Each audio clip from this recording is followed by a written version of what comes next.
It's been a long time, Danny. Save it for the pod. Gee.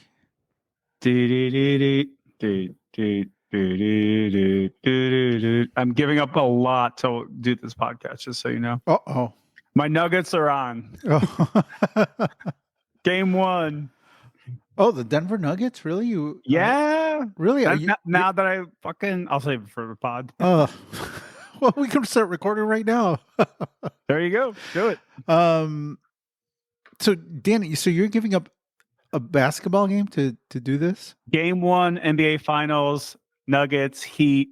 Here I am. Now that I'm a big Denver Nuggets fan. A hoops fan? You're a big hoops fan by... Well, I've always been kind of a hoops fan, but so I always watch the finals. Okay.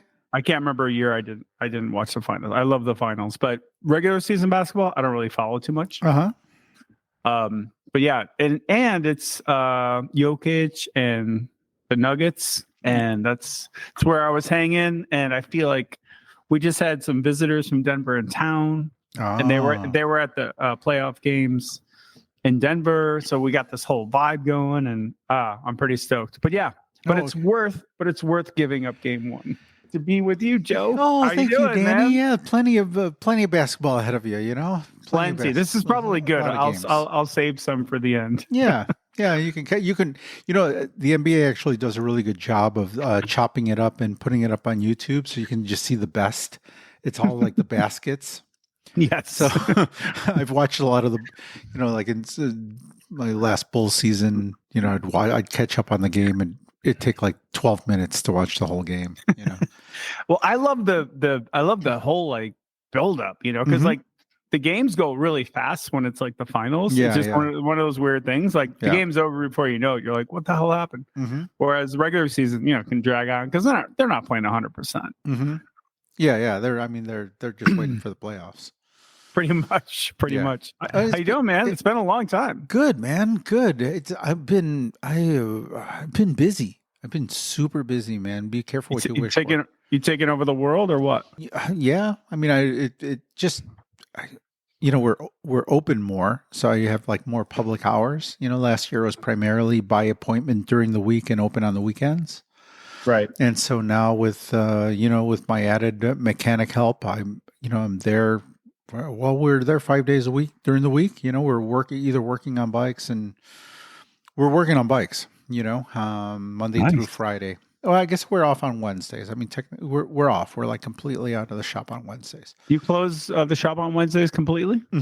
Yeah, I try to stay out of there completely. Although, sometimes I have to go in and pack a bike or do something. Something. But I just try to keep myself out of the shop 1 day a week. But Monday, Smart. Tuesday, Thursday, Friday, I'm there with the mechanics and we're working on stuff. And then Friday and Saturday and Sunday, I'm there with the girls, with Isa and Izza, selling bikes and doing spot repairs and all the rest. So it's 6 days a week at the shop. It just gets a little hectic, Making that money. Yeah, you have to make it at this time of the year, man. It gets cold, and then nobody comes. By the time November, once it gets cold, then it gets really slow.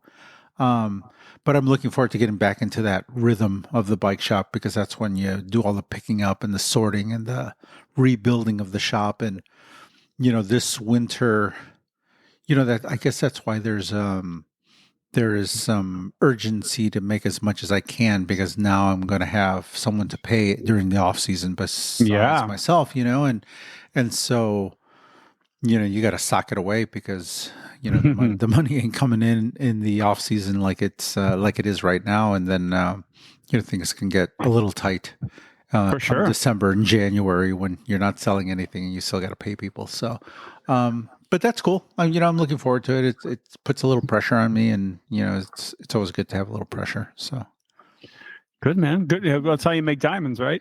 Yeah, that's right. Oh man, look at you! I just pulled that out of my ass. It's like a motivational speaker, Danny. But yeah, man, it's good. People are buying bikes and a lot of repair work, and we're doing a lot of interesting repair work. A lot of wheel builds. We're working on some mobility bikes, just somebody had it's like we're working on one three-wheeler that's been a real made in Czechoslovakia, so like a trike, like a recumbent trike, motorized. Wow. Yeah, really expensive bike, maybe $8,000, but so it's like a super old bike, like back in the day when there was Czechoslovakia, or more like modern, like Czech Republic or Slovakia? I guess he said Czechoslovakia, but it's probably a Czech bike. Really? Yeah. And no, I'm not trying to be pedantic. No. I'm generally curious because, as you know, I lived there for 4 years. For 4 years. Yeah. And I'm just like genuinely curious if it was made in Czechoslovakia, which was split in what, 91? No, he has to be referred to the Czech Republic because it's a modern, it's kind of a modern bike. I was just envisioning some old grandpa from the old country. Like, I got this bike from Czechoslovakia. Yeah. Just always curious. I always have to ask that. But that's cool. Yeah. Interesting bike. It's these things are always kind of, they're high tech until you get them in front of a bike guy and you're like, this was somebody who knows machining and knows just enough to get himself in trouble. Because like no bicycle person would have ever built a bike this way, right? Had you consulted had you had a bicycle guy on staff or, someone helping you design this thing, we would have said a million times over, like, that's a bad idea. Do it this way. It's much easier, just do it. They just go around, they obviously an engineer and somebody with a machine shop and, it's some of the work on the bike is really, really well done. And then there's other stuff where you're just like, well, this is a really bad idea, Is this beautiful machine on your Instagram? I think that there have been some pictures there. I'll post some stuff on the Bike Shop Society Instagram. What color is it? Pink, bright pink. Oh shit. Mm-hmm. Yeah, post it. I want to check it out. Yeah, yeah. We're like converting it to tubeless and putting it in up. Pink Trike is going tubeless. Damn. Yeah, these guys are there. We have this. It's kind of fancy name now, but it used to be called the Rehab Institute of Chicago. I think Jamie Foxx is there right now. I think that there's been a lot of noise about him being in a. Oh, it's actually a rehab center. Yeah. For people. A second, I was talking about like rehab for bikes. No, like a rehab center for people who have suffered strokes and accidents and things like that. Spinal cord accidents and things like that. My dad was in one. Yeah. Mm-hmm. And they have a big program where they take people out cycling. And there's a group of people that this person belongs to that meet at the forest preserve and go mountain biking on these trikes, on these recumbent trikes. Wow. And independent of the group, I met somebody who is a sweeper, like a volunteer with that group. And we were talking out. Like, he saw the bike and he's like, "Oh, hey, I know that bike." I'm like, "Oh, Ray, who owns the bike," and he says, "Yeah, I know those guys." I'm like, "Oh," he's like, "I volunteer with the group," and I said, "Oh, so you go mountain biking with them?" He's like, "Yeah." He's like, "Those guys go really fast," and I said, "Really?" Like, "Yeah," and they crash a lot, and I'm like, "Really?" He's like, "Yeah, that's my job. I follow behind them and I help lift them back into the chairs, so they can keep riding." And I'm like, "Wow." He's like, "Yeah, they're real daredevils, It's like, they always say they're like, "Yeah, they got nothing to lose." That's like their it's like their mantra, So, I mean, apparently they're going pretty fast and they're bombing these downhills and coming around the corners. They'll often flip. A tricycle is pretty easy to flip those things, even the recumbents. So they come rolling off those things pretty often. So for sure. Mm-hmm. Yeah, wow. So interesting. I mean, those are some of the kinds of bikes that I'm able to take in because I have help. Because that bike has been in the shop for probably 3 weeks now as we've gone back and forth with different parts manufacturers and trying to make this thing work, because it's not, some of the parts on the bike aren't necessarily traditional or weren't mounted in a traditional way, in a standard way. So we're having to rig things, and we've had a lot of help, like a company called TRP, Tektro Racing Products. They make a lot of brakes that you'll see on bikes, hydraulic brakes and brake levers and things like that. And they've been really helpful trying to, get us parts and pieces to fix this bike and a bunch of other stuff. So it's been interesting. It's been fun working on these bikes. So yeah, someone should document that. It sounds pretty cool. Like, yeah, get a little doc up on YouTube, get some traction. I'm sure that would resonate with like a ton of people. Yeah. I mean, that's the problem when it gets busy. It's like it's hard to stop because I'm helping someone, the mechanics working on the bike. So you do realize, like, wow, shooting these videos and doing all the social media stuff is, it takes time. It just takes. It takes time. So it's like, boy, two of us occupied working on one thing, and so I'm trying to grab as much stuff as I can. But I think if we gather everything that he has and I have, we could probably put a little narrative together and, post something. So it would be cool. I would check it out, especially if it's local, know? Actually, the owner of that bike, this is an angle for you. The owner of the bike just attended, I guess, the Chi Cross Cup, the Chicago Cyclocross Cup. They just held a meeting maybe at the Rafa store or Specialized.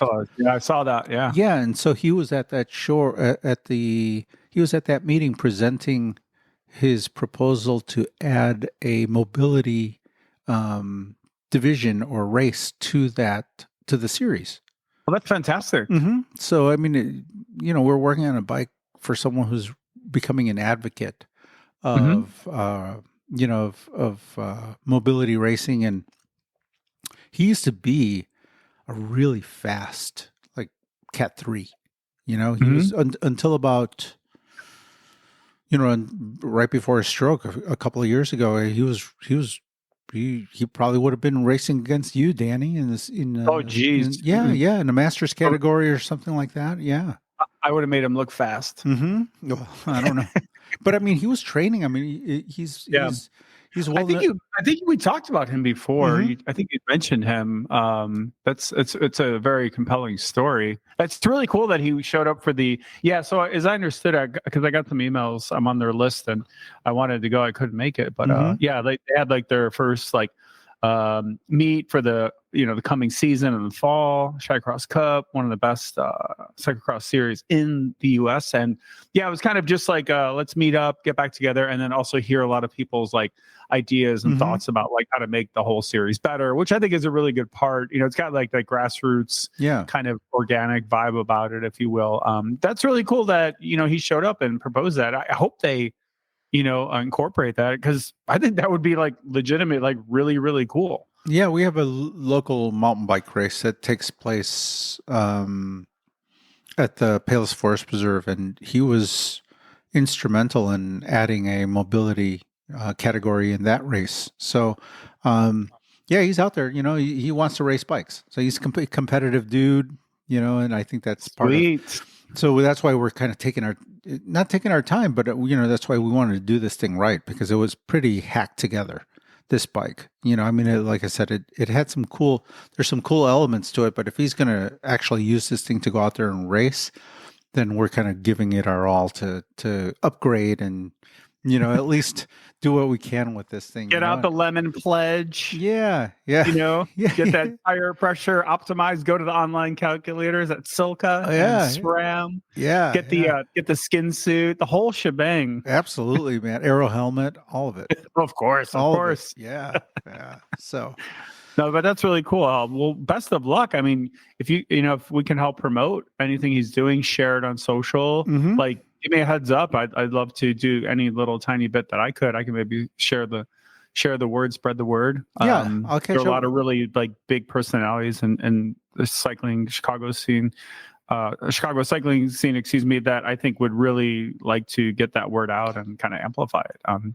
I think there are probably a lot of people, who would show up and bring out their bikes and come out and ride. And hey, more the merrier, and more diverse the better, really. Yeah, I'll talk to him when he comes in to pick up the bike. I'll get a little bit more I'll ask him some questions about what it is exactly that he's doing, because I've just kind of pieced it all together. We're friends. I've known him for a long time, and in fact, the first time he took that bike out on the road, the first place he stopped was the bike shop. He came over to the bike shop to show us the new bike, and it was his first time riding the open roads. And he was all kind of teary-eyed because he hadn't since his stroke, he hadn't been on these roads except for in a van, and being moved around to the rehab center. So he was really excited to be out on his trike and riding the roads where he used to ride his road bike, which was kind of like, oof.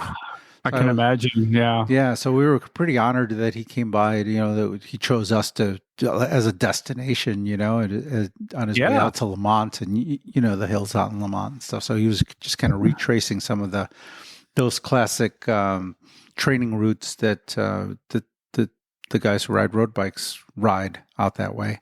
Probably also means he just felt like really comfortable coming around the shop, and you're usually there and able to help out with anything, and probably all these things go into it. But that's pretty compelling. That's good for him, Yeah. Well, maybe we'll talk to him one of these days, and see what else he's got up his sleeve, because he's out there. He's definitely trying to make the best of it, and he's got a great attitude. We always talk about how when he comes through the shop, it's like, man, we'd probably be curled up in a ball, feeling sorry for ourselves, and he's out there, man, racing bikes and just trying to make all this stuff happen. So good for him. Very cool. We should have him on the show sometime. Yeah, I'll try. What's up with you, Danny? You've been all over the place. At some point you were in California. You were I don't know. Yeah, you've been riding your bike, all sorts of stuff. A little bit, yeah. Nothing super crazy, but I did go out to California for a week almost with my buddy Tom. Went to a music fest. Yeah, it looked like fun in Pasadena. It was super fun. That was at the Rose Bowl, right? It was, yeah. So it's at the Rose Bowl. It's at it's actually like partly on a golf course. It's kind of interesting, but like there's the Rose Bowl itself, so it was on the grounds next to the Rose Bowl. So imagine like Soldier Field and the big grounds, like the park and the parking lot around it. So it was kind of like that. So we weren't in the Rose Bowl proper, but we're like literally next to it. So we're like in the shadows. But yeah, went out for a music fest, an all-day music fest, which was super fun. Weather was, of course, amazing. So we had a blast out there, just a little R&R, and nice. We got on some city bikes one day, went down to Venice Beach, did the whole, coast thing, and went up to Hollywood. Where else did we go? We went to... This was on the bikes? Oh, no. So we took the bikes. So the funny thing about the bikes is we weren't just trying to be like self-righteous bike dorks. 'Cause actually, that would be me. Tom doesn't bike a ton, but a little bit. But it was actually out of practicality and necessity. So... I already knew this because I've been to LA a few times, but it's only gotten worse, seemingly, like the traffic. And so we all know like all the horror stories about, LA traffic. That's all kind of like people obsess about is like traffic. But it's like really, really extreme now, because I remember it being always like, oh, everything's like half hour away. Now everything's like an hour away. So it was pretty nuts. Granted, we're staying in Pasadena, which is a little bit, out of the center, downtown area. But like everything's like an hour by Uber, like kind of anywhere you go. Wow. And of course, everything is like spread out. So you want to be like in Hollywood, you want to go to Pasadena, you want to go to downtown LA, you want to go to wherever, Venice Beach, you name it. And so everything's like an hour Uber, and everything's like a $75 Uber. It's kind of insane. We didn't want to rent a car or any of that business because we didn't want to park, and we were having like some drinks and all that kind of stuff. So I'm like, Tom, are you cool jumping on a city bike? So he was like, hell yeah, let's do it. So we got Tom an e-bike. I jumped on a pedal bike, and we rode from Hollywood to Venice Beach. A nice 13-mile ride on those that's a haul. Big Walmart specials. Wow. Super fun. And yeah, that was just a blast. And then we ditched the bikes. We hung out. We went up to Hollywood. We went to Johnny Depp's Viper Room, which is like this super cool like music club. I had never been there. I'd always wanted to go there. He wasn't there, but we had a great time there. And yeah, we just like, did a lot of the LA stuff. Super fun. And yeah, it was just like what were there, like 4 or 5 nights? So it was a little trip out there. So originally Sarah was going to go. I got these tickets like 4 months ago, because there are a couple of bands I was like, I got to see these bands because they're not touring. They're really kind of like doing that fest. So I'm like, cool. And then she had an eye operation, kind of emergency eye operation. She's doing fine now. But it meant she couldn't, because she had a gas bubble in her eye to fix it. Wow. She couldn't be on a plane or at altitude. So we couldn't fly and we couldn't drive, because that means going through the Rockies or whatever. So she couldn't even be at altitude. So I'm like, oh no, I might have to eat these tickets, which were not cheap. Oh, okay. And Airbnb, et cetera, et cetera. So anyway, my boy Tom was able to step in, and I dragged him away on Mother's Day weekend, which was kind of a thing. Sure. But it worked out great. Anyway, super fun. Always love going back to LA. I know a lot of people like slag LA, but I always have so much fun. I like LA, man. I love LA. Yeah. I enjoy the whole thing. I like all of it. It's just weird, big, crazy. It's kind of a pain in the ass, but I'm like, you know what? I love it. It's fun. Yeah. I mean, I get it. It's not for some people, but I've always enjoyed myself like crazy there. I would just like you. It's just like and all over the place, because it's all different. It's just scene, and I think part of the nice thing is I know I can leave. Like I know I'm leaving in like 3 days. So it's like no matter what, I'm like, all right, cool, I got it. So anyway, what could I live there? Oh, I don't know about that, but yeah, we hiked up to the Hollywood sign, did a lot of the touristy shit. Wow, but it was fun. It was fun. And then I came back, and then I got sick for a week and a half. I had maybe the worst flu I've ever had. Really? I was a heaping pile of blankets, sweaty blankets for like 4 days. You weren't all Remco Evenepoel, were you? Well, I did 3 tests and I was negative. Okay. So it was like legit flu, like good old regular flu. Fever, proper fever. Wow. And then I had this like cough, the whole boring bits. But anyway, so that lasted a good week and a half. And that put me out of commission. And then right when I got well, we had visitors for like 4 nights straight who like to go out. So it's been a minute. Yeah. So I finally got back on my bike yesterday and today. So I'm back into some routine. But I had like this kind of unexpected long break, because I actually was doing a little bit of a recovery week leading up to the show. And I told my coach, he's like, don't worry, we'll wind down here. And so I was doing a lot of chill riding. And then little did I know I'd be off for like almost the next 3 weeks. So, but anyway, all is good. Fun times. Well, it was good timing for the show, Danny. This is like, you had all this stuff going on. I had all the craziness at the bike shop. I mean, it's just compared to last year, it's just whole different speed, and, the way that the year is rolling out this year is a little bit different than it was last year. So, from afar, it seems like there's a lot going on. You guys are doing a lot of shop fun rides, and you're posting a lot, which is cool. And just you got like probably the biggest staff you've had maybe ever. So it looks like you guys are just really moving along like a well-oiled camping YOLO machine. Group sets. Oh, man. Which we'll talk about in the news roundup. Yeah, it's it's good. It feels like a bike shop again.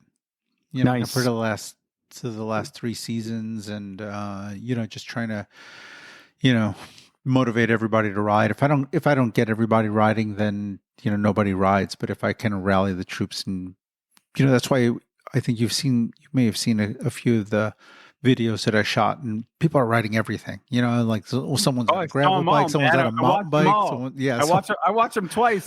It's like this band. There's like this band on the south side going for bike rides. Yeah. They're just like, some guys are in jeans, but it always starts with Issa leading the pack, just riding stoically like Brad Wiggins without any movement, just like a metronome.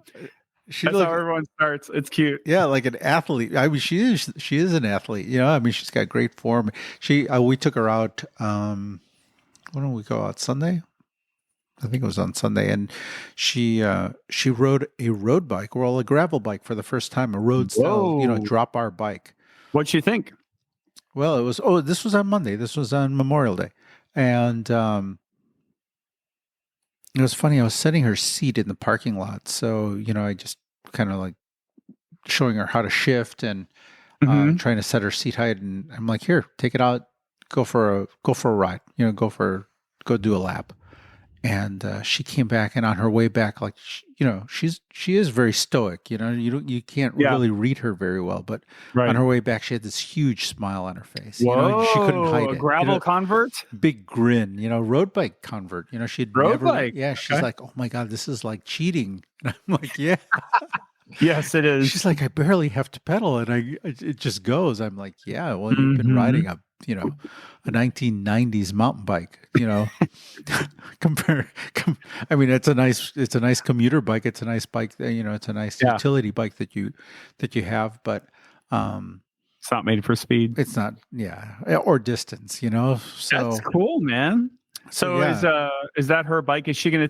She's also leaving soon for Alaska, I imagine, right? Yeah. Is she gonna take a road bike with her, or just keep her commuter, or what? I think it's gonna be.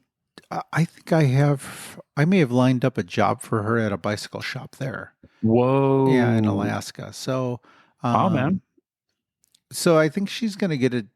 The goal is to get her a job at a bicycle shop in Alaska in Fairbanks, and hopefully she doesn't need to take a bike there because she's flying to school, and so getting stuff to Fairbanks is really difficult. Super limited, yeah. I mean, you have to take it on the airplane and check it, and it's a thing, and it's expensive, and so in fact, I think originally the plan was for her family to drive her out to school, but then they started doing the math on the drive and all of that. It's a long fucking drive. A long drive, man. I mean, you're going that. I mean, that is insanely far. It's nuts. I mean, it's like a day and a half from like Seattle. Yeah. We were watching videos on at the bike shop. We're like, oh my god, you got to go through like Canada.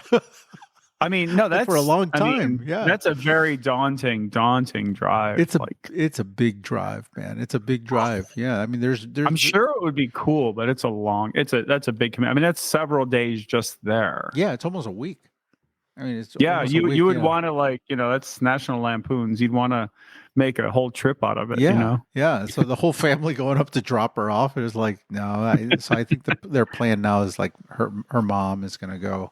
It's going to fly with her to Fairbanks. So that's sweet. That'll be a nice transition for her. Well, if anyone's listening from Alaska or the Pacific Northwest, help a good girl out. Yeah, he says going to Fairbanks for 4 years to study glaciers.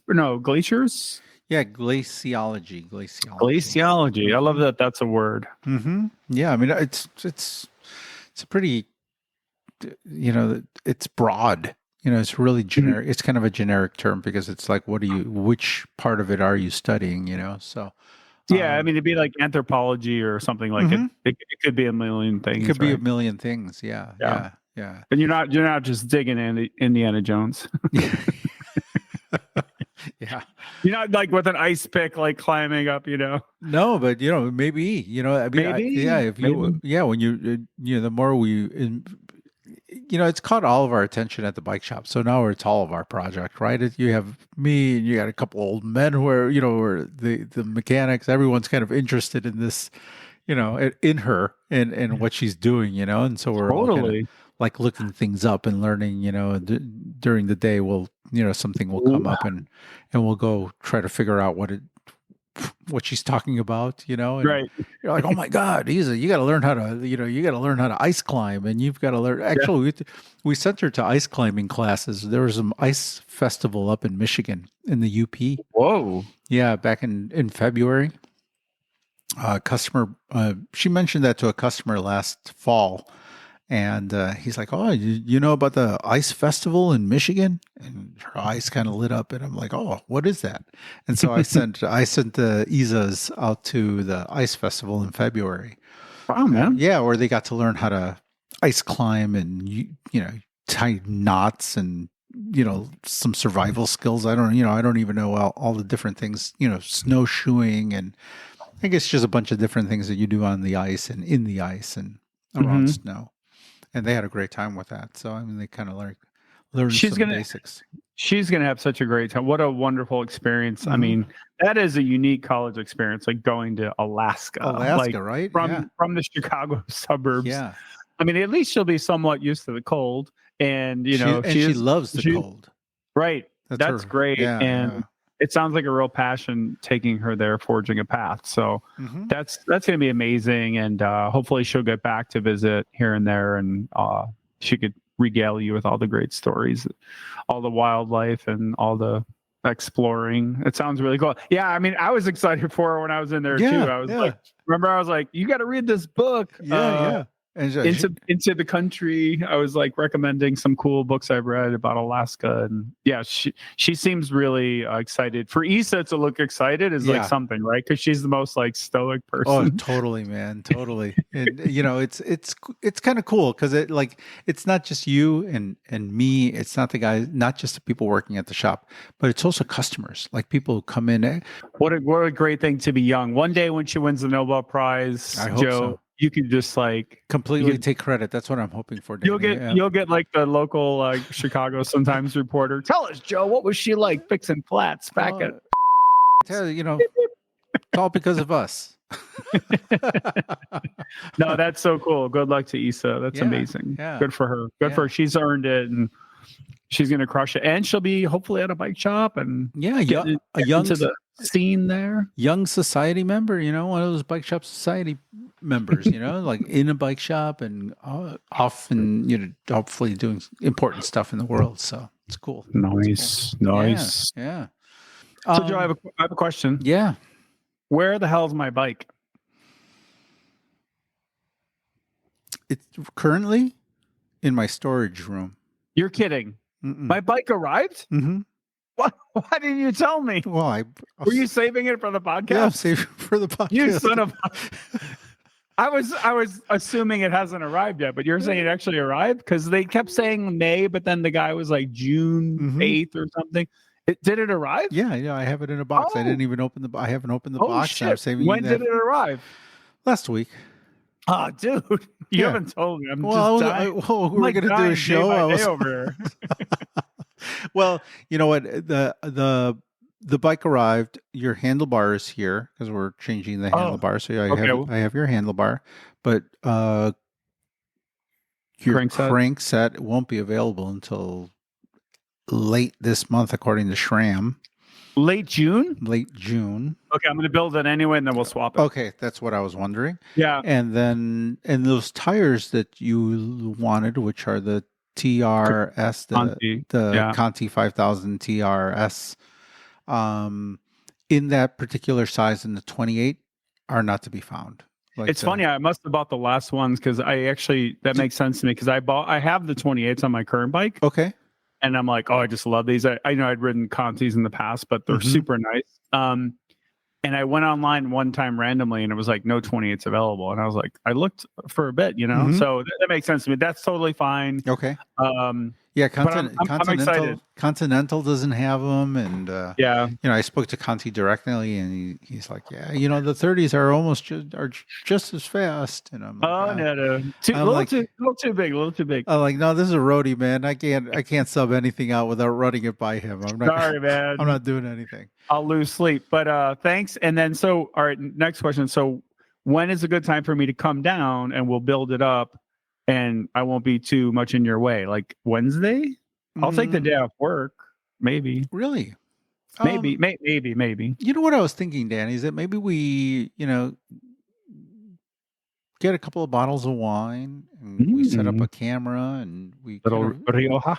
Yeah, we document this, maybe get a little food, get us some tin fish or something. Sounds like we're going to need a lot of post-production editing. Some crackers or, some nice. Listen to you. Something nice, Wait a minute. Is this the Tom influence? Well, we have the enophile on staff, the wine lover? Yeah, I mean, that's part of it. He's out there scouting good wines and stuff. I know you like wine too, but I'm wondering if this is a Tom influence. Is he walking around like with a glass like he's around not. the shop? No, he's drinking. He's having his post work beer for sure. But Nice. no. I think it's just let's class up the joint a little bit and maybe do something where we build the bike and maybe document it a little bit. This weekend. Let me talk to Tom because I think you'll. Dude, I need to get on this bike. No, I know you want to. I don't want to be annoying, but I gotta get. I know it's already been a week. I didn't even know what's there. I know you want to get on the bike. Let me talk to him. And you know what? I was waiting to tell you. I was waiting for at least the handlebars to come in because they kept promising me the handlebars, and then I didn't get anything before the holiday. So and then I was hoping that the cranks would come in because the guys were. They're like, oh, they're coming. I actually thought that I had scored the last cranks that SRAM had. So when I initially ordered those cranks, they told me they had one pair left and that you got them. And I was like, oh, great. Because like the guy put me on hold and he's like, oh, let me go confirm. And I want to go see if we have them. And then he came back and he's like, yeah. He's like, you got them. And I'm like, great. And so I was waiting. And like we got busy. So I right. I'm like, where are these cranks? So we're supposed, they're coming from maybe in the, maybe Colorado or Indianapolis or, I don't know where they're shipping them from, but it shouldn't take 2 weeks to get these cranks. So I called them and I'm like, where are my cranks? And they had to go like look. And then they came back with some story. They're like, whoa, And so, yeah. So the main thing about them is, so the ones that for listeners who are like, what the hell are they talking about? So the default 58 centimeter Cannondale bike, like a lot of bikes now, they come with 175 mil crank arms. I need 172.5, and I want the power meter, which doesn't come with the bike standard. You have to buy that separately. So I'm getting the way they do it now with the crankset is it's all integrated. So it's that spider based power meter, which for my money are the best versus like pedals or left, right, whatever. But it's all built into one. And so I needed that specific one. And anyway, so I'll live. Hopefully those will come in soon. But I'll live until then. I guess I just won't have a power meter, but that's fine. I'll be able to ride the bike anyway. My power numbers, I'm not going to miss, the world's going to move along, Joe, without my power numbers. Sure. Yeah, no, I mean, you can always upgrade it a little bit later. So fit's always a little bit of a process anyway. So yeah, no worries. Well, great. Well, hopefully someday, like super soon. I don't want this to go on because I'm super anxious and I hate to be annoying, but I got to get down there. I got to do the deal. I got to get on that bike. Yeah, you know what? I'm ready to jump on it. Let's do this. I'll see what the weekend looks like, although the weekends are always just a bit of a zoo. I understand. I really want to steer clear of that. So maybe next week, Tuesday, Wednesday. That would. You're already going into next week? All right. Well, I mean, today's tomorrow's Friday, so then the weekend, Saturday, Sunday. So I mean, if we can do it after work on one of those days, we'll see. If it'd be nice to have Tom involved in it, just because he can build it for you. I can build it for you as well. So I mean, no, for sure. Problem, so. I don't even know how. Like I saw some videos on YouTube. I don't know like how disassembled it is, or how disassembled it is. Like I don't know. Is it like? Clearly, it's beyond my means, and I wouldn't trust myself. But like I guess I'm a little bit spoiled by like Canyon because you just basically throw the bars on, the wheel, the pedals, and you're kind of good to go. But I understand with these bikes, there's significantly more involved. I think there's like brake lines, there's like the headset thingy, which is a little complicated. Although they've made it relatively easier, it's still like a thing. Anyway, so yeah, we'll talk about it. I'll try to just stuff my my mouth with a beanie bag or something. You know what? I didn't want to open it because I figured I'd just give you the pleasure of unboxing. Oh yes, I want the whole experience. The unboxing. No, I know. Yeah, I wanted to do the whole thing with you, so I want to allow you to thanks, dude. To take a look at it and all that stuff. So I mean, I really just I have it in the box right now, and Yeah, I figured I'd No, let I'm you super appreciative, pop the and lid on yeah, that stuff, and so you could, and also so you just kind of experience what it comes like in what it looks like to us. Even if some of that stuff is installed, hmm I would suggest like uninstalling some of it and like reinstalling it and making sure that everything is yeah, properly lubed and torqued, and oh yeah, because from what I've seen, I mean, I know some of this stuff is kind of slapped together really yes, quickly, oh and yes, really dry, and there's just this will avoid problems and kind of just keep you on the road. You won't have to come into the shop and get all that stuff done, yeah. in a month or 2 months from now, especially The if you're wi- racing. So. the wisdom of your years is coming through loud and clear, Hmm. because I've heard stories, and it's not about any brand in particular, but I've had a Hmm. couple experiences myself where you're like, holy shit, this bike came like this, and there was an oversight, they didn't lube this, or they didn't do that, and Hmm. yeah, shit happens. So Yeah. Yeah. no, that's great. Because I'm all about that, especially because it's not a cheap bike, no. and I'm not saying it's gonna be my forever bike, but this is a bike, I think, and I haven't ridden it yet, but I've ridden the previous 2 or 3 gens of it. Hmm. Like I feel like this is going to be a bike probably I'm going to ride for like quite a long time, and like a lot. Yeah, So yeah, yeah. At least a few um years for you. That's a long time. hey, I see what you did there. No, I could see riding this Yeah, bike. Yeah, who knows how long? yeah, A good few years. So yeah. No, that's cool, about man. right, Well, right? I'm excited. Yeah. So am I, man. So am I. We can have fun. We can have a little fun putting it together. I just didn't know how much you cared about the crank, having it all the parts and building it all at one time, or Yeah. not. So. I'll think on it. I mean, ideally I would just wait. Hmm. Maybe after tonight I'll change my tune, but Hmm. probably not. I'd like to get on it. So we'll just see what happens. But yeah, if we could do it sooner than later, like if Tuesday works, Wednesday works, great. Hmm. Maybe I can cut off some time off work, but that would be fun as hell. And the thing is, summer is kind of moving quick. Next thing you know, it's cyclocross season, so I want to ride this thing as much as possible. Yeah, yeah, I'm yeah. definitely ready to move on from my current bike. But Joe, bigger question: Yes. you were tempted a little bit to get yourself a new frame from the new Canada series. Any action there? What's going on? I'm holding off right now. I just got Okay. I got so busy at the shop that it got kind of pushed back a little bit, and I'll also just I've been riding with staff and friends, and riding a road bike with them isn't really feasible, right? Like just Yeah. doing uh uh those slow group rides on a really fast road bike is just really uncomfortable. So It would be kind of weird. Yeah. yeah. So I have a fleet of special of Topstones, Cannondale Topstones, their gravel bike.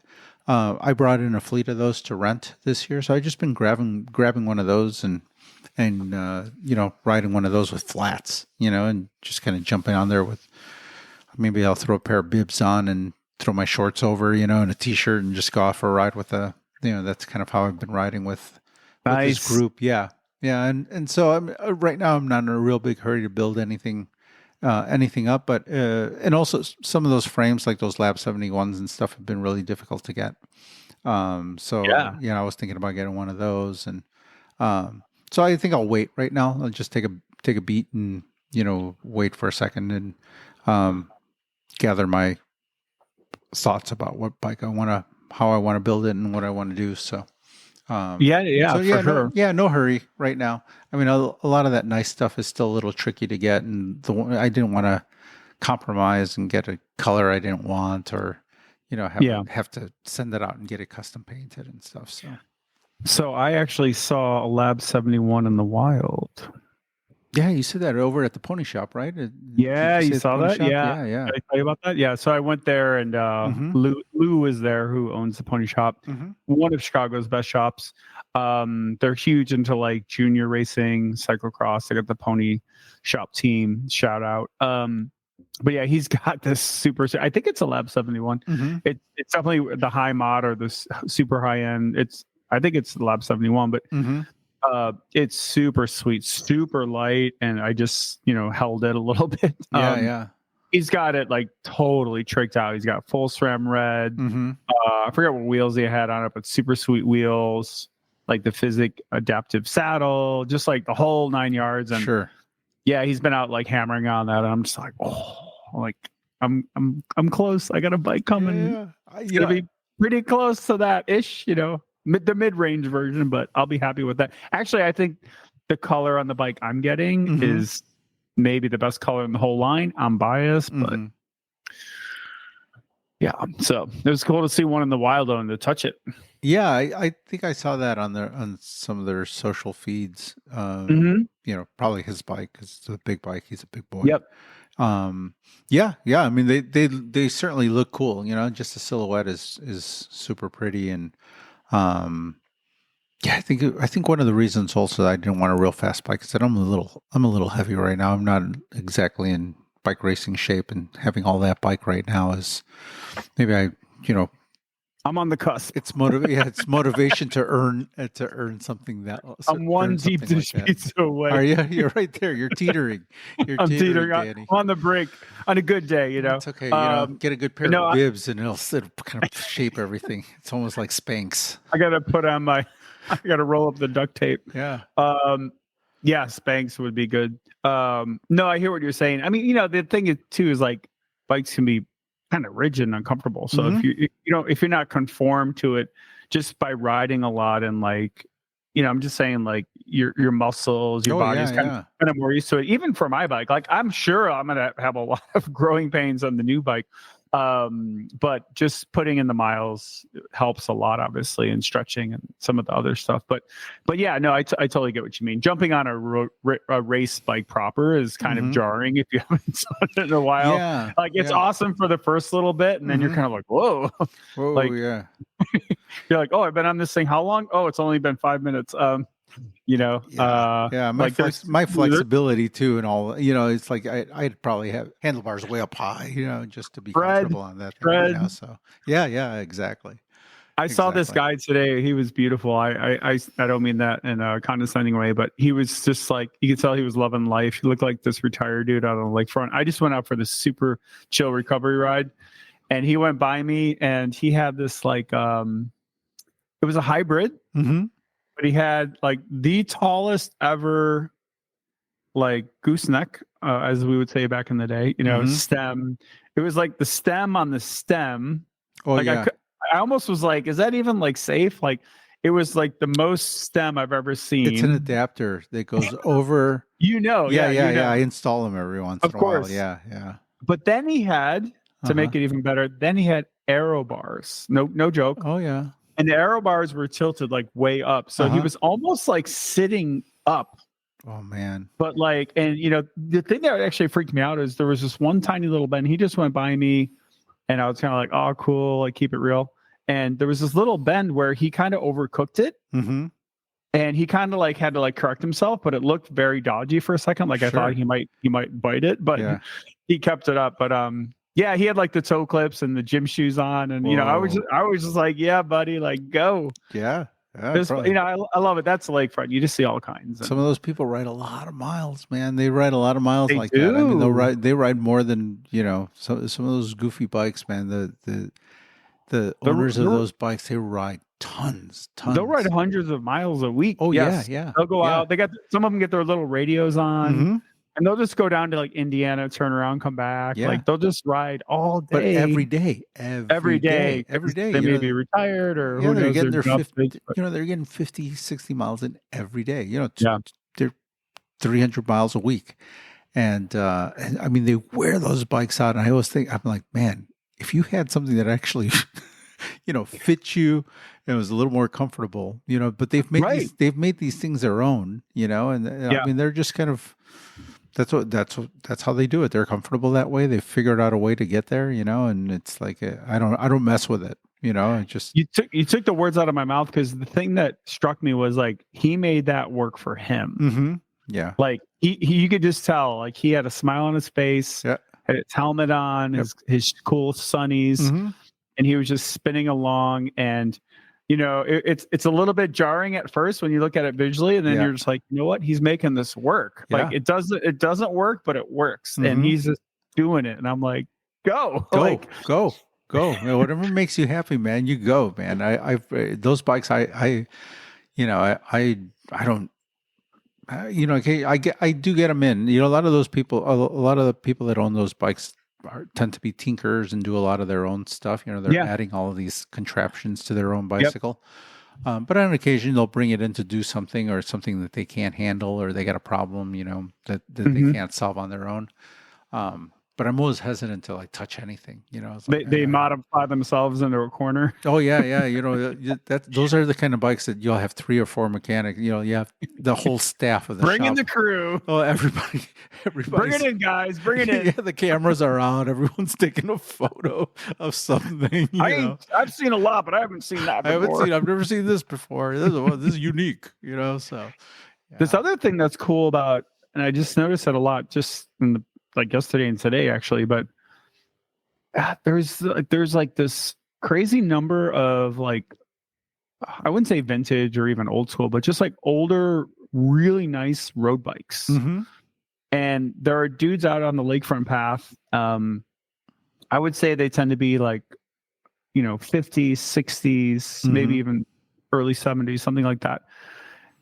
But they have like these like beautifully maintained, like clean, like just really like early like Cervelo like road race bikes, light speeds, you know, just like these like really nice, like at the time were the top end, so they're running some old school like, you know, mechanical Dura-Ace or whatever, but they're like really maintained and like quiet, and like a lot of these guys are still like, you can tell they still ride a lot. Like they have fitness. They've got like a nice pedal stroke. Like you can see the way they conform to the bike and they kind of hang on the bike. And I just think that's like cool. And I think in Chicago, you could see that probably in a lot of places, but like I feel like in Chicago, it kind of, you'll see like a lot of it just because we're so big and there's a lot of money. So you will see some of these dudes with these bikes, but like I'm always just kind of like, oh man, like sweet, like these really nice like 20-30-year-old like light speed bikes that are just like, you know, they're riding those like old Cosmic wheels and just like really nice and like clean bar tape. Like, you know, I see a lot of that and I'm always just kind of like, I always got to kind of stop. I'm like, like nice. Like, it's just kind of cool. Well, it's like taking the old, you know, for some of these guys, it's like taking the old vet out, you know, for a ride or something, you know, their old classic car. You know, and some of these guys probably own those. A lot of those guys probably own those bikes since they were new. Yes. You know. Oh yeah. I have no doubt. Yeah. Yeah. You know, they're just honestly, Danny. A lot of those guys are probably just our age. Who might have worked with them at bike shops. It's like a Twilight Zone. I like realized. Oh no, it's me. Yeah, I know I know some of those guys. I mean, you're describing some of the like mechanics. You know, one of the mechanics that works at the bike Joe. shop. He has a cool old bike. Actually, Tom. You know, he's got an old. Yeah. He's that guy. He's got an old Merlin. You know, pretty Thai bike, really nice. That he's actually bringing into the shop to clean up and put some new bar tape on. And so he's going to be one of those guys once he gets that bike dialed in a little bit, you know. So if I ever cleaned up my old Mercs, that would be, you know. Yeah, see, that would be you. And you know, the beauty too is it always strikes me like these are forever bikes for these folks, which are amazing forever bikes. Like just a nice, reliable, old school like bottom brackets and like parts interchangeable if you ever need. And but like I saw today, this dude was on this older gen, but like really nice kit, like looked like he was really you know, meticulous to detail, and he had this like I think it was the R3, one of the early Cervelo like Aero road bikes, one of those, maybe the Soloist, like one of those, but like really early, but like in condition. And I was just like, nice, like that, you know, that if I saw that on eBay, I might be like, is that a 58? I might have to buy it. Like, some of those early ones are just, there's something about them. Like it's like seeing that like Magnum PI Ferrari where I'm just like, my jaw always drops, you know, it's still a pretty bike. Nice. Yeah. So that's kind of cool about Chicago. I just feel like people keep them nice all winter and then they bust them out for like spring. So right about now is that sweet spot where they're kind of like, they're out cruising and they got their bikes tuned up and they're whizzing along. Official start of summer, right? It's like it's lakefront season. Totally. Joe, do we need a news roundup? Yeah, hold on a second. I don't actually have a button to hit, but right now in the editing process, I will hit the teletype machine right now. What's going on, Danny? Welcome to the newsroom. Danny's oh my news God, roundup. Here we are. In no particular order. It's been a few weeks, but obviously we had the Giro d'Italia, the tour of Italy. Joe, did you catch any of the highlights or any of the stages live? Tell me what you saw. What you think? Did you love it? I thought it was a pretty good race, man. It was, well, I mean, it just seems like, yeah, I mean, there were a lot of different things that happened. I mean, that first week, everybody was getting sick. So you didn't know if anybody was going to make it out alive. And then you had that whole Remco Evenepoel ordeal, right? Where, is he sick? Is COVID? What's the deal? Is he, mentally weak? Second week or so was dominated by weather. All I kept seeing was rains and flooding, and the stages were being shortened, and there was a lot of talk there, and there was also chatter from new guys versus old guys talking about how back in my day we would have raced in this weather, and so there was a little bit of that back and forth, and then the third week you had kind of racing, which got really exciting. It was like, Roglic was sick, and then he made kind of a comeback and got healthy again and started clawing back some time. And it was pretty exciting. I mean, it was just like, it almost felt like three races wrapped into one. Just three very distinct fields to that race. Yeah, I saw people this is the first Grand Tour. This is the first Grand Tour in a little bit that I haven't followed like crazily, but I still followed it more or less. But I remember popping up on Twitter one day. I've been a little bit less on social just of late, but I remember popping on Twitter, and I saw some comments about, I think it was people making comments about other people making comments, but it was one of those things like, oh, some people saying the Giro is boring or something. And I'm like, what the F are you talking about? Every turn I watched it on GCN, almost every morning, I'm like, I watched the last hour or whatever. This is insane. There's so much good racing. Geraint Thomas, 37, had his birthday during the Giro. Old school dude. He hasn't had an amazing result of late. And he comes in, all of a sudden he's wearing the leader's jersey, loses it on the penultimate day, the way Roglic lost his in the Tour a few years back to Pogacar. Very dramatically. That was that crazy uphill time trial where they had the bike switches. They were going from aero bikes to climbing bikes, which I hate. Yeah, changing their helmets out, all that stuff. Yeah, helmets. Some dudes were ripping off their helmets and their bike computers falling all over.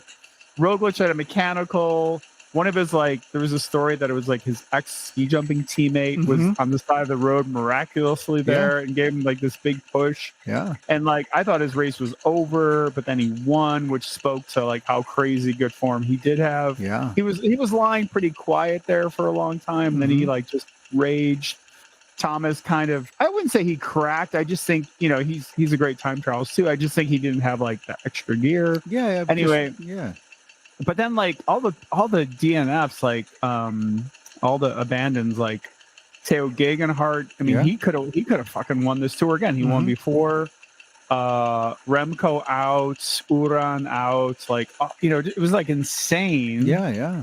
And so then it became this very different race, which I feel just kind of happens in the Giro. We see some of that in the Tour, but not nearly as much.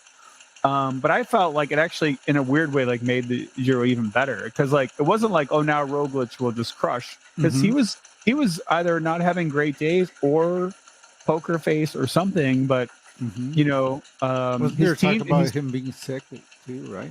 Yeah, I think he was probably a little sick too. I don't know. I just thought it was great. The weather was insane. They had that abbreviated stage. They had other stages where they're. Ben Healy did that big crazy breakaway. That's right. Yeah, we had Americans win stages. It was Cavendish won his first stage of the year in the final sprint into Rome. Yeah, his last Giro, right? Cavendish back his last Giro stage ever. He wins it in a country that he lived in. Well, that's right. Racing, right? I mean, he lived with Taylor Phinney. Yeah.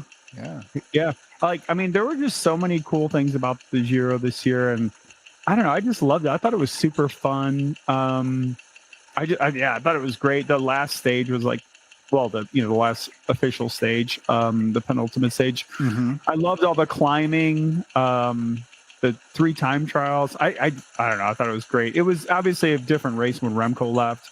I saw like a bunch of like think pieces on like Remco and like people hating on other people for their comments on Remco. I don't know. It's like I find it like, what's he gonna do? Lie about having COVID? Like he had COVID, he had to leave the race. Like it sucks, but it fucking happens. Like it's bike racing. It sucks. He probably would have won, sure, but hey, you never know. That's why you have the race, and that's why you continue the race. And if you're gonna think about it the wrong way, you're gonna go back and have to revise like half the races in history. And be like, well, what if Sean Kelly didn't have that saddle sore in the Vuelta? He would have won. Well, maybe not. But anyway, I thought it was a great Giro. Mm-hmm.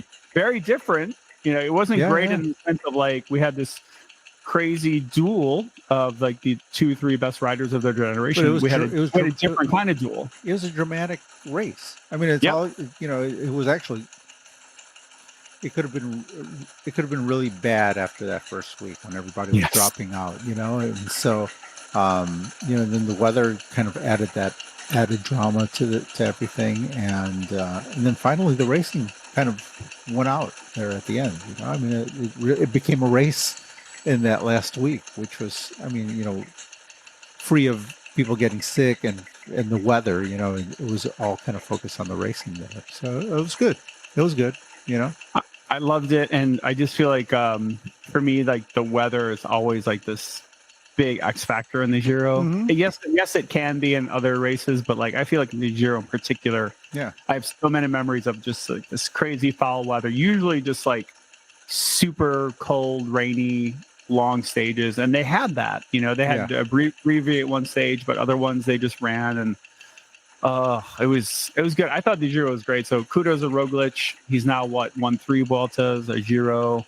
Will he ever win the Tour? Probably not. Let's just be honest. But he might. He might. You never know. Probably not, but you never know. Yeah. But Joe, staying in Italy,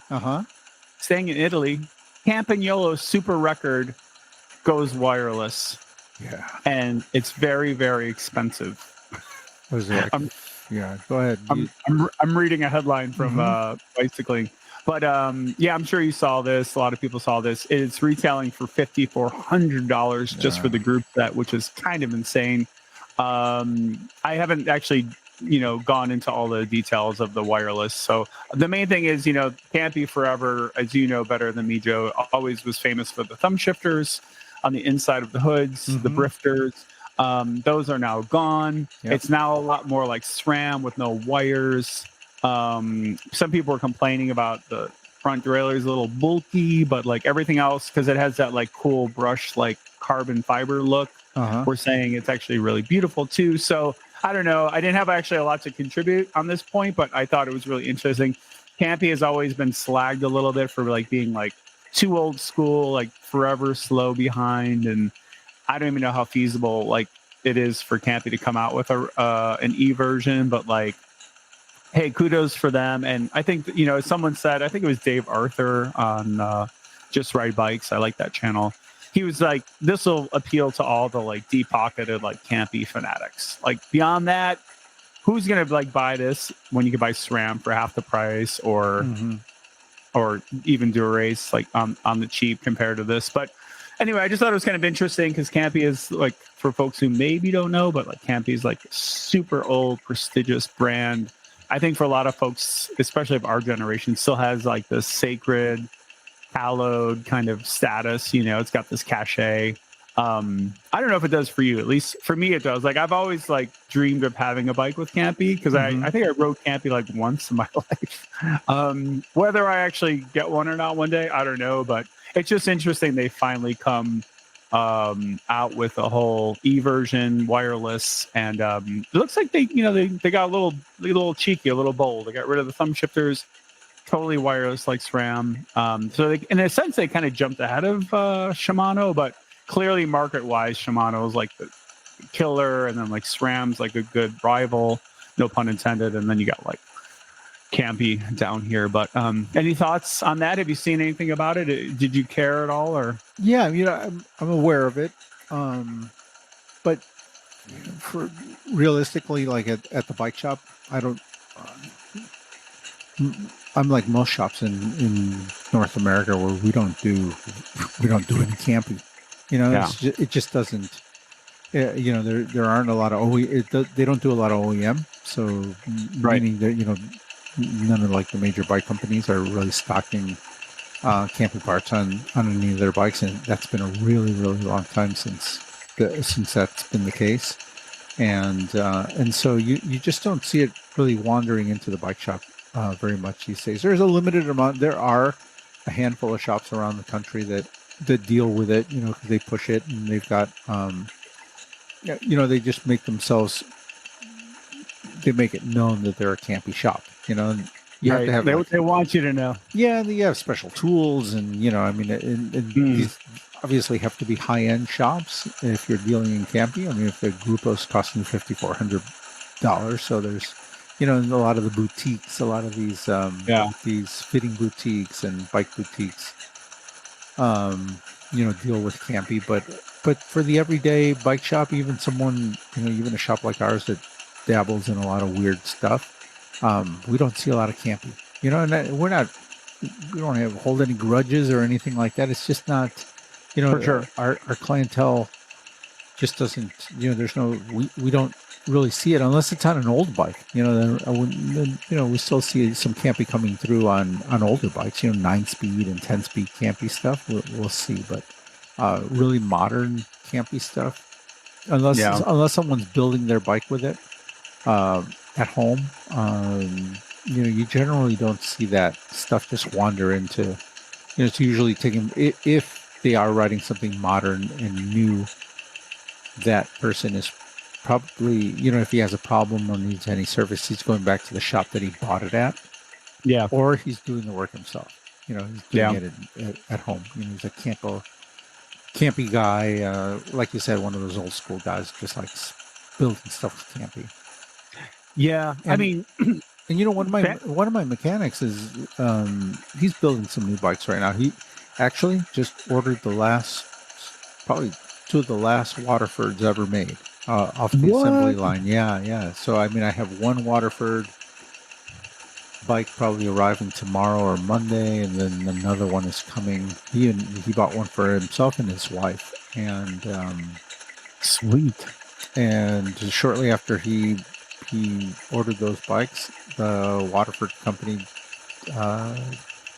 announced that they were going to close shop, that they were going to cease being in business. Yeah. Oh no! Because you just became a dealer of them, like I think we were just talking about that. Yeah. So I just talked to him about becoming a dealer again. And that's sad. Yeah, for people who don't know, Waterford is owned by a guy named Richard Schwinn from the Schwinn family. So that's kind of what was left of the Schwinn empire. They had this small frame shop that used to do all the custom building up in Wisconsin, in Waterford, Wisconsin, and when Schwinn went under, the one thing that they did keep was the factory up there, but they had to change the name. They lost the rights to Schwinn. And it was called Waterford. They've been around for a long time. Custom frame builder. Yep. Waterford and Gunner bikes. So if you're familiar with any of those brands, but sometime in May they announced that they were going to cease operations. So. Oh, that's sad. Passing of an era. Mm-hmm. Yeah. But in this business environment, I'm not like shocked, but saddened. Yeah, tough racket. Nobody there to take it over. His kids, I don't know the full story. So, but, for sure. But usually it comes down to nobody there to take it over, and things aren't necessarily great. And it's a tough environment right now, and it's anything in the bike business has been a little tricky. So. But snagging some of the last frames, that's a pretty sweet move. To be able to be like, that's one of the last Waterfords, because people who know, right? It's certainly the last batch. In fact, I just exchanged emails with Richard Schwinn today, and so told me that I have one on the way and another one probably coming next week. So those are some of the final ones off of the assembly line. Yeah. So gotta frame that email.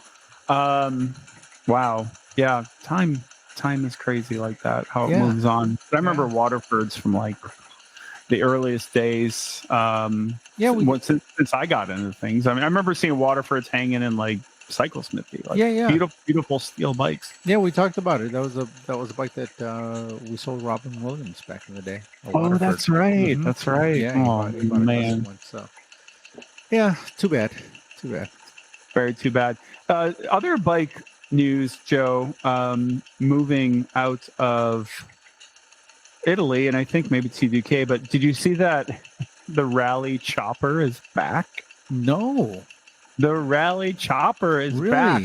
Yeah, and I didn't realize the date, but 72 was when they launched it originally. Okay. And I'll drop you the link here, but they are bringing it back, and God, it looks kind of fun. I never owned one, full disclosure, but you know, everyone kind of knew a bike like this in their neighborhood. You know, the tiny front wheel, the banana seat, and the cool bars. So this is back. I think it's going for like £1,000 UK. UK. Yeah. Saying it's as close as we could get to the original MK2 released in 72. But just a cool retro bike. I mean, I'd love to own one of these just for fun. It has that little gear shift on the top tube, you know. Yeah. Everyone knows this bike.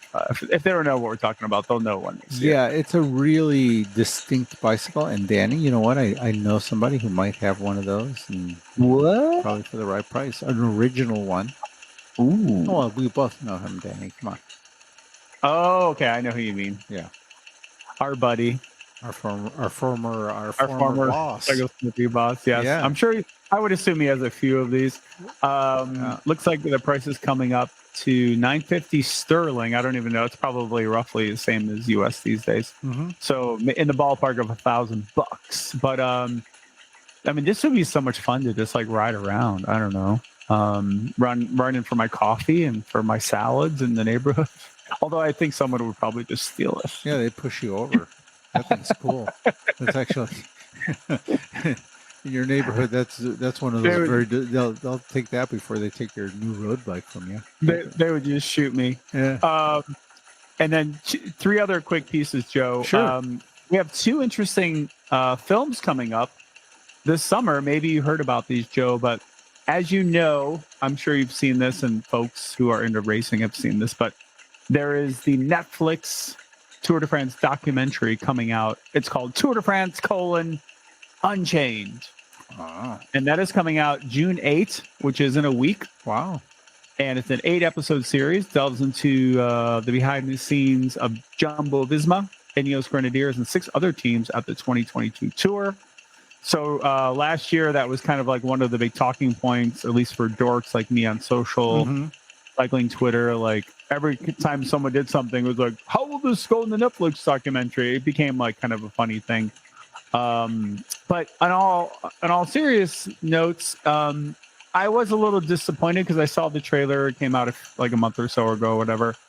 And I just felt it was a little bit of a missed opportunity because at least based on the trailer, like it's very crash heavy. And I felt like they just really fell for that old narrative. Like, you know, they're not really bringing the audience. And again, I haven't seen it, so I can't really judge yet. But based on the trailer, if it's any indication, it didn't feel like it was bringing a real fresh kind of take on like what cycling really is. Now, hopefully I'm wrong. I really do hope I'm wrong, but it seemed very heavy on crash footage and some of that other stuff. You know, I understand they need some of that. I'm realistic, but it seemed like really heavy on it. And I was just kind of like, you know what?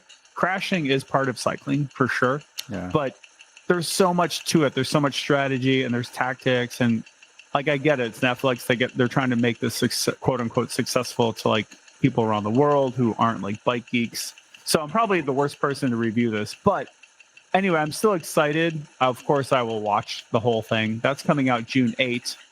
And it'll be interesting to see just how they kind of cover cycling. Sometimes it's cool when they have like really, really knowledgeable people on the team and like they know all the nuances and the tactics, of course. But sometimes it's also kind of cool to just get like a fresh perspective, like how others might see the sport. I don't know if you ever watched any of those F1 docs on like Netflix and stuff. Those are actually really cool. And I don't know anything about F1, but like it's really kind of cool watching those because I don't know anything about the sport, and so it's like, how do they tell the story? And yes, they show some crashes and stuff like that, but it's a lot about like the chess match and the tension and the rivalries and the personalities. So anyway, that's coming up, and then the other thing that's coming up, which honestly wasn't even on my radar, it's called The Last Rider, and it's a film about Greg LeMond's 89 Tour de France win. Wow.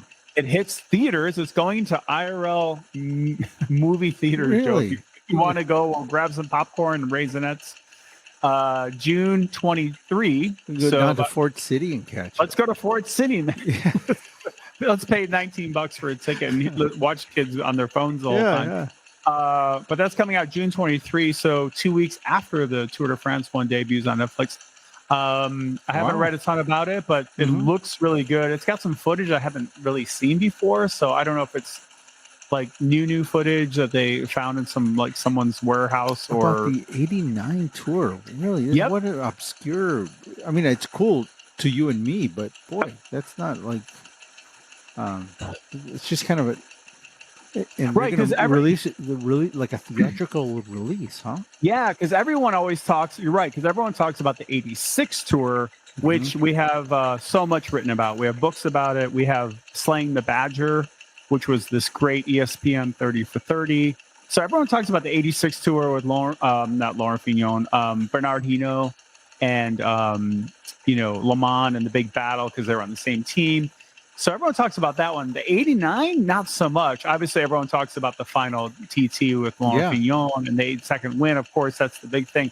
But no one really talks about it beyond that in the big mainstream world. Bike geeks, of course, know all the back and forth throughout the race. But I'm really stoked. Kathleen Lemond tweeted it, and I was like, "Wait, what?" It's got some cool footage. I think it talks about how he got shot hunting, and so I don't know, I'm kind of excited even more than the tour documentary. So these are two big exciting titles coming for cycling geeks this month actually. So we're already in June. Today's June 1. Happy June. Well, that's interesting. I have kind of a close tie to that Pedro Delgado was involved in that race, and had he not been late, maybe none of that was that ever the 15 minutes late to the time trial or whatever it was. 3 minutes. Was he 3 minutes? It seemed like 15. Poor Perico, is that his name? Perico Delgado. He was defending Tour de France champion. Oh my God, that's right. He won in '88. He won in '88 and '89. Was he on the Reynolds team in '88? Was that the Reynolds team? He won had the white blue kit. Yep. Oh, I love that. It's one of my favorite kits. It's simple, but I loved it. '87, he was PDM. '88. Oh, that's right. 88, he was with Reynolds. So oh my God. Interesting. He clawed back pretty well, though, right? Yeah. I mean, he was basically lost by the amount that he was late. So, and then I arrived in '90. So I heard a lot of those stories on group rides. I wasn't kidding when I said we can go watch it together, Joe. Do you know if it's gonna show in Chicago? Or is that something that they're gonna? All right, I will. I'll own this one. I'm gonna have it as my task. Okay. I'm gonna try to find out where it's showing. Find out. I'll grab us tickets. Yeah. And then you come up and we'll go see it. Then we have some fodder for the podcast. I'd love to see that in the movies. In the movie theater, Wouldn't that be amazing? Like, we're watching Greg LeMond in the movie theater. A bike racing movie about 1989 Tour de France with people that I know in the race. Jeez, yeah. We'll get some Milk Duds, some Jujubes, popcorn, some Dr. Peppers. We'll do it up proper. Closing out our busy news roundup, Joe, because it's been a little bit. Yeah, action packed. We finish up here in the United States of America, and we have the premier gravel event of the year, at least in the U.S., with Unbound Gravel, which takes place this weekend, Joe, in Kansas. It's going to be big. There is a former Tour de France yellow jersey wearer. other pros on the line, U.S. pros, Euro pros. The pros agreed not to have aero bars in this year's race. There's a huge field, I think 5,000 riders, so it's like amateurs. There's all these different distances, 25 miles, 50, 100, 200, and then the Epic XL, Joe, 350 miles. What are the pros racing? Do you know what the distances for the pros? Race? That's a good question. I think it's 200, but I'd have to double. I think it's 200. Oh, man. The 200-mile race is part of the Lifetime Grand Prix, a series of 7 races over the course of the year for 70 professional cyclists, men and women. Unbound is the second event in the series. Blah blah blah blah blah. 200 miles, not K, miles. Yeah, so 200 miles. I think it's largely gravel. I got like those flint stones and crazy gravel, and all I remember hearing about any report from this race is flats, and more flats. Sure. So it doesn't matter if you have tubeless or whatever the hell you're doing, but it's always interesting. The pro men will begin at 5:50 a.m. on Saturday, so it's coming up. And then the former yellow jersey wearer, I won't leave folks hanging, is Jan Bakelants. Wow, okay. Who is Belgian, and he won, I believe he won that stage of the tour. Which one was it? Was it in Corsica? Anyway, he won a stage of the tour. I want to say it was in Corsica, but I could be wrong. But Unbound, Joe, biggest race. That's all I hear about and see on my social feeds. I don't, my experience watching it was like and I sympathize. I'm not criticizing, but it's super hard to get a production crew and like good feeds. But my experience has been the feeds haven't been that great, so it's kind of hard to watch. Like I remember, like, if I'm not mistaken, like it was like Frankie Andreu, like literally like on a, with a mic at like a folding table, with like someone with him. They're just commentating and they're like, yeah, we're waiting for live images. And it's like hours later, they're still waiting. And then there might be like one fixed camera, and these like riders. And it wasn't always as bad as that. I'm exaggerating a little bit, but clearly it's not like that super high level. Yeah. But I don't know. Maybe this year it'll be better. Hopefully I'm wrong. Yeah, because I want to watch it. I really want to watch it. And in fact, I'd love to go see it sometime. Who knows? Maybe I'll do the amateur race one day. But I think it's Kansas, because nothing happens in Kansas. So why not have like a big bike race? You know, take over the state. Yeah. Yeah, the streaming technology for that kind of stuff has gotten a lot better. So I think it's gotten to the point where if you have a good internet connection, if they can have some sort of reliable way to get their images to the internet, like some of that wireless technology now is pretty good. Drones. Obviously it's harder live with drones, but you have drones. I don't. Even if it's not live, like even if it's like later, like they just have good footage. And I feel like a lot of the gravel scene is pretty cool in the sense that my hunch, I don't know this for sure, my hunch would be that people are cool putting all the GoPros on their bikes. So hopefully someone's got like a good slick crew and they can put together something nice. But the women start 2 minutes after the men, so it looks like all day Saturday. The pros are racing, and I haven't dug into all the other details, but it speaks to the growth of the sport. And I think kind of going back to, I think on the last podcast we kind of mentioned how I think that we're not that far away from seeing some true gravel stages in some of the grand tours. I mean, we're really just I really don't. I see it. It just makes too much sense not to do it. I don't see the tour being the first one to do it. Just because they're so they're traditionalists. But who knows? I think with all the exciting stuff happening at a place like the Giro and the Vuelta, and how some of those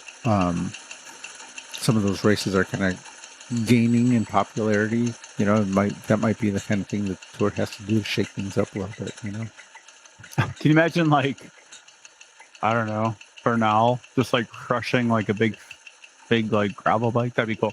In addition to the elite field, age group women and men, non-binary, fat bike, para, single speed, and tandem, Joe. Those are all divisions? All racing through Kansas. Gee. Holy cow. So I think there's a good purse too. This is Donkey Kong, man. This is on. It's so crazy when I remember the handful of times I've seen like the highest level racing here in the US, like Richmond Worlds 2015 springs to mind. The cyclocross world championships when they had those in Louisville. Forgetting what year that was. I went down there for that with a buddy. But the whole crew, the Belgian TV crew, production, they bring everything over. So I just imagine this like cargo plane. But they bring over their whole freaking, like all their TV crew, all their cameras, all their shit. Wow. Like the whole thing, the same thing they have at like a race in Belgium. They bring it over as like a carnival, right? Like they just bring a truckload over it and they set up the whole thing. And so then when you're watching it, it's just like you're watching like a race in Europe. Like the production value is 10 out of 10. Yeah. So when I saw those in Richmond for road and then Louisville, whatever year that was, I'm forgetting, but I'm sure. You know what? It was dope. Yeah, it's like it's Lifetime. So I'm guessing, they've got to. It's so important now to be like be surprised to have video and stuff like. It's the bike industry. It wouldn't completely surprise me that they don't have it together. When it comes to that. But it's expensive. Yeah, it's expensive. It's expensive to have a crew. But like I said, some of that stuff has become a little bit more reasonable. It's still a bit of an investment, but some of that technology now. The streaming technology with some good cameras and some fairly reasonable, hardware. Compared to what you used to need, you can basically set up a broadcast studio in your house these days, for $10,000, something that would cost hundreds of thousands, if not millions of dollars for $10,000, you can pretty much buy that hardware and set up a studio. Some of these YouTube people do that, and produce some really good results. So. Definitely mad respect to everyone who's involved in that. I know a couple of folks who do that. It's a huge, complex operation. And they work so hard in prepping everything. So if we get anything cool live, like I'm going to be like, I'll be happy days. But this is it. This is their Tour de France, for gravel. Obviously, we have the world championships now in the fall and all that. But like, for US, you're bringing over like some European heavy hitters. Like Larry Walbass is doing it. Like, my God! Just finished the Giro. Yeah. Jeez, he's coming over, like the former US champ. Like he's doing it. Like I don't want to say he's random, but it's got like a random vibe to it. Like Ted King is there, and obviously he's been hitting the scene, so he's not like random at all, really. But just random in the sense of like Jan Bakeland's like what? Like you have retired guys and current pros. I'm waiting for like Jan Kirsipuu to like crawl out of the woodwork and like Zdenek Stibar and Lars Bohm and like Alexei Greywall. No, I don't know. It's got like that kind of vibe, which actually makes it like really cool, right? Yeah. It's like absolutely. Oh, cool! Like this is fun. Like a bit of a motley crew. Like you don't know where all their levels are. No, you have no idea. And also like just their talents on that surface. Because it really is a whole different thing. So and it's 200 freaking miles. Milan San Remo, the longest road race on the calendar, isn't even 200 miles. Like it's long, but this is fucking gravel. 200 miles on Flint stones and all these whatever stones, and it's rolling hills. If they get any precipitation, like wow. Yeah, true gravel, like true gravel. The stuff that they're riding on down there is like stone, it's rock. It's like it's like the stuff you see in landscaping. It is not playing around. It's not that champagne gravel, hard pack, like chip not chip seal, but all those little limestone that we have around here that everybody calls gravel. That's not like, oh, look at this gravel. It's like, no, this is gravel where if you don't have like 40s minimum, you're sinking. Like you're sinking. Yeah. You're all over the place. Yeah, absolutely. It's very legit. So I'm genuinely excited. 5,000 people showing up to race. You know what? That's kind of cool too, because obviously they start the pros early, and then people come in behind them and start after them. But that's kind of cool, right? It's just like, everyone just riding the same course. Yeah, it's fun. It's fun to have an event that big, and to be important enough for people to start coming over from Europe to do that race. It feels it feels a little bit like the early stages of mountain biking in this country. Back in the day when America kind of dominated mountain biking, and you'd have like the occasional Giro guy Thomas Frischenecht or one of those guys start coming over. Then at some point they just started dominating the sport, and America didn't care. They're like, anymore. Oh, it's bikes. We do bikes. Yeah, we do bikes. Different terrain. Yeah. But it has a little bit of that feel where it was kind of a uniquely American. Ned Overend and John Olmack and all those heroes. Yeah. No, I'm pretty excited, and I don't know. Like I said, it has to me that seemingly random kind of start list. It's kind of like. Where else in the world would you see this start list? Yeah, like I didn't even know that guy was still riding a bike. It's like, oh yeah, he won the Jersey one. He wore it for a day. He won that stage. Oh, cool. That was like 20 years ago. Hey, how you doing? Good for you, man. And then you got like these bangers coming out from the U.S. scene. And then I got to give my shout out and my favorite in my heart. I hope Lachlan Morton has a great day. He's racing, so. Yeah, it's gonna be fun. There's a lot going on, Joe. Yeah, well, that means we have to record a little bit more often, Danny. Yeah, it's been a while, but it was good. Good to have a little break, but good to be back. Sounds like the shop is rocking, and please, let's have me down so we could do this bike assembly. I don't want to wait a full week, so I'm gonna be annoying. Just heads up. But, no, a little bit. Yeah, no. I'll try. Well, let's see if we can if we can squeeze it in this weekend. We will. If not, latest Tuesday, Wednesday next week. And I'm happy to come down. Like if it's later hours after. Obviously you guys got your real work to do, but if you don't mind hanging out at the shop a couple hours after, I'm happy to come down for that. If that works, either way, just let me know. I'm stoked. I just want to do it upright for you, Danny. Pull that thing apart, take our time with it, not have to rush it, and build a nice bike for you. That's exciting. I'm excited. So this will be my second bike from you. The first one was the Merlin Aegeus. I got from Cycle Smithy.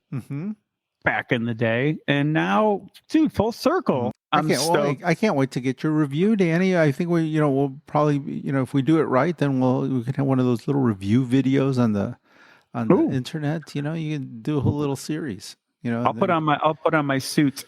Yeah, well, that's your, the time you built that tiny house. And the other one where you redid a cabin up in the Italian Alps, all your YouTube family. Look for Danny on YouTube. He's got a lot. Some of these might have been fictions, but otherwise, yes. All right, man. Well, it's been fun. Go Nuggets. Yeah, that's right. Yeah, maybe